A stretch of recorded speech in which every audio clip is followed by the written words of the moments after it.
Olá, amigos, sejam todos bem-vindos. Sou Yanara Rodrigues e esse é o canal Fênix de Informação. Em entrevista concedida ao Flower Podcast em 27 de setembro, o atual ministro da Economia, Paulo Guedes, profetizou que o governo tem a filosofia de promover mudanças previdenciárias para que o segurado que tenha salário na faixa de 30 mil se aposente com 5 mil reais ou pouco mais que isso. Se a ideia virar realidade, a proposta de Guedes autoriza que o segurado contribua ao sistema previdenciário por um valor, mas receba menos de 20% do que pagou. A justificativa apresentada pelo ministro é a de que os brasileiros são iguais perante a lei. E a forma encontrada para combater a desigualdade social no Brasil seria conceder benefício previdenciário na proporção de, no máximo, 4 ou 5 vezes o salário mínimo.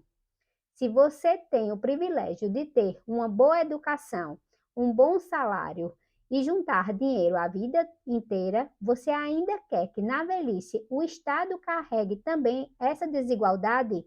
Afirmou o ministro.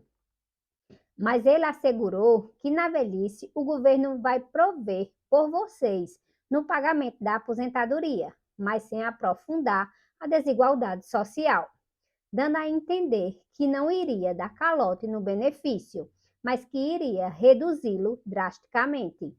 Ele não explicou nem quando, nem como faria isso, ou se a mudança abrangeria os antigos ou que estão pagando para se aposentar com tal padrão salarial, ou apenas os novos filiados ao regime previdenciário.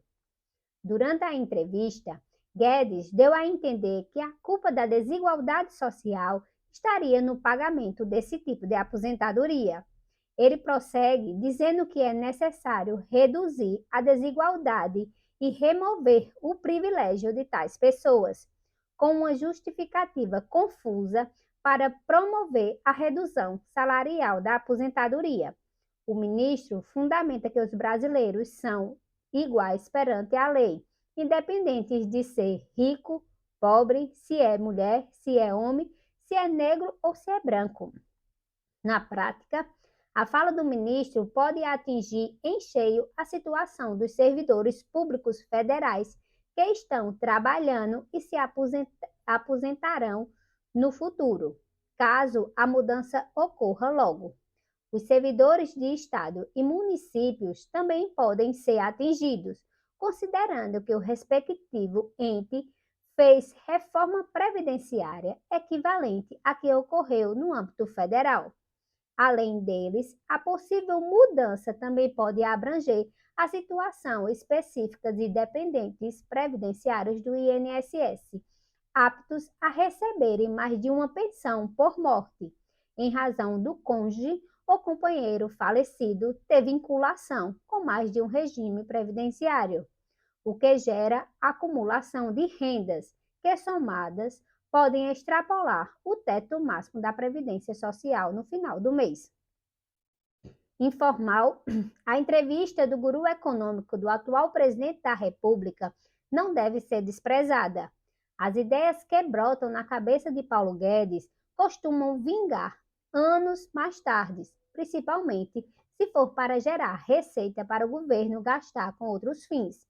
Duas PECs, propostas de emenda constitucional com procedimentos extremamente complexos de votação, teve o pronúncio vindo da cabeça dele, a PEC o Kamikaze e a PEC do Bem. Na mesma entrevista concedida ao podcast, Guedes confirma a força de suas ideias e a rápida repercussão que elas causam no Congresso Nacional. Ele diz que o governo teria que pagar 90 bilhões de reais de precatórios em 2020, mas que estaria faltando dinheiro para benefícios sociais e auxílio emergencial. Segundo o ministro, a decisão foi tomada com a ajuda do Superior Tribunal Federal, ainda que sem indicar qual ministro o ajudou, para usar parte do dinheiro dos precatórios e gastar com assistência. Coincidentemente, no ano seguinte, nasceu no Congresso Nacional a Emenda Constitucional 114 de 2021, que parcelou o pagamento do precatório e concretizou a ideia do ministro. A criação da PEC do Bem, que criou subsídios financeiros a caminhoneiros e taxistas para conter os efeitos do aumento da gasolina, é outro exemplo de uma ideia que vingou em seu cérebro e tornou-se uma emenda constitucional. Da mesma forma que ocorreu com os precatórios e a PEC do Bem, a redução drástica do teto da aposentadoria de R$ 30.000 para R$ 5.000 pode ocorrer no futuro próximo. Mas, considerando a antipatia que o ministro nutre pelos servidores a ponto de outroras tê-los chamados de parasitas, é possível que o público com esse patamar salarial que recolhe a contribuição previdenciária em coerência seja afetado por mais uma ideia de minimização da desigualdade social no Brasil. Como tem ocorrido mudanças legislativas improváveis e rápidas, em sincronia com as ideias do ministro da Economia, não se pode negar a possibilidade de essa nova filosofia realmente atentar contra os aposentados com valores de R$ 30.000, inclusive os que se acometem no teto do funcionalismo público de R$ 39.293,32. Do ponto de vista jurídico, a ideia ou filosofia do ministro é absurda, principalmente se atingir segurados que não se aposentaram, mas que pertencem à geração que vem recolhendo há anos, mesmo que tais pessoas estejam na perspectiva de se aposentarem futuramente, a chamada perspectiva de direito, e que ainda não possa esbravejar como detentoras de direito adquirido, pela simples razão deles carecer dos requisitos da imediata jubilação. A ideia sugerida subverte a segurança jurídica e o planejamento previdenciário, além de gerar enriquecimento sem causa do governo, pois o segurado pagaria mais caro para se aposentar e receberia valor menor. A ideia soa atentatória e injusta, pois as contribuições previdenciárias não costumam ser devolvidas pelo governo, principalmente se ultrapassar o prazo de 5 anos.